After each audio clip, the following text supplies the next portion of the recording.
Got it hooked up. Got it set up. Supposed to be an 1/8 inch under.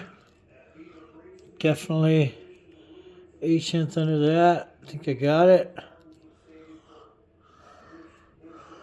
That foam really helps out a lot. Keeps from scratching the boat, and it holds it on there a lot better.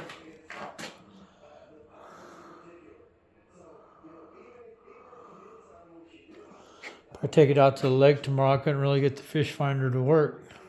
Well, I mean, it worked, but it didn't act right, so